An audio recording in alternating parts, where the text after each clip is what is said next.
உனக்கு என்ன பிரச்சனை இருக்கு தம்பி? மியூச்சுவல் ஃபண்ட் இருக்கு. என்ன பிரச்சனை இருக்கு? அதுக்கான சொல்யூஷன் எங்க கிட்ட இருக்கு. எல்லாமே மியூச்சுவல் ஃபண்ட்ல இருக்கு.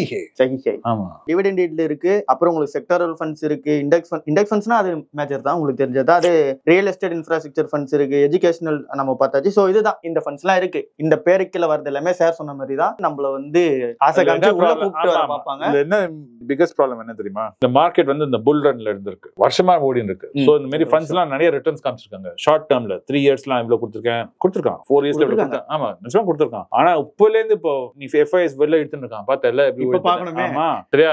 ஆமா, நேத்து வந்து மார்க்கெட்ல வந்து FIS வந்து 4000 crores வித்தான். இவங்க வாங்க சக்தி கூட இல்ல சரியா? இது வரைக்கும் மேட்ச் பண்ணியிருந்தாங்க, கொஞ்சம் ஜாஸ்தியா வாங்கியிருந்தாங்க. ஃபர்ஸ்ட் டைம் இப்போ கொஞ்சம் இப்படி சருங்குது. அவ்வளவுதான். அதுக்கப்புறம் இப்படி ஏறுமே தெரியல எங்க போய் நிக்க போறது. சரி சரி, இப்ப நம்ம நோட் பண்ணுவோம். 2024 எண்ட்ல இருக்கும். 2027 வரைக்கும் ஒரு பியர் மார்க்கெட் இருக்கு. சும்மா ஒரு எக்ஸாம்பிள்னா அப்ப வந்து பாப்போம் சார், இப்ப நம்ம பேசின ஃபண்ட்ஸ் எல்லாம் என்ன ரிட்டர்ன்ஸ் வந்திருக்கு.